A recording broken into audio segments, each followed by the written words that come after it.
Today we're going to be making roast on the rotisserie on this grill.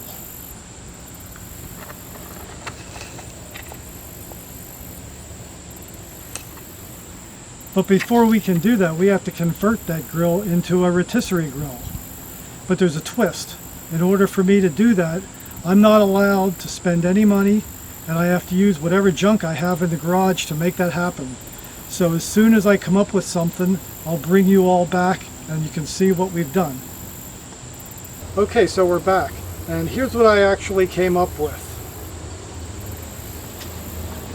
I had a rotisserie grill from years ago, which I kept the motor and the mounting brackets from that, so I already had those along with the spit. But what I didn't have was a way to mount it to this grill.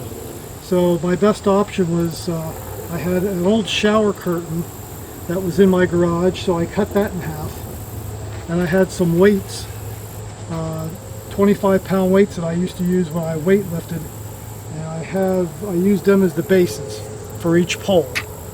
And on this one over here, this one mounting bracket, I didn't have a clamp to hold it to the pipe, or hold to the shower curtain rather.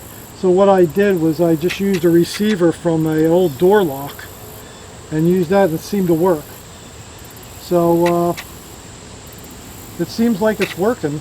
One thing I had to do was raise the grill up, which means for in the future what I'll do is I'll cut these pipes down whatever the thickness of the bricks are, and then I should have a good usable rotisserie for this grill.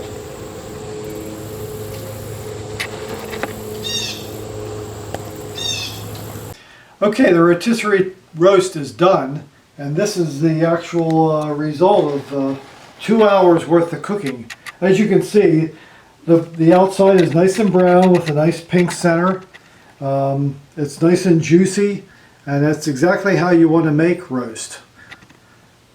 Okay, and over here is what I'm going to be having tonight for dinner.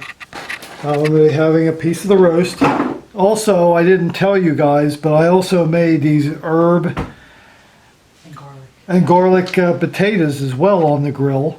And then my wife had also made some corn on the cob off the stove.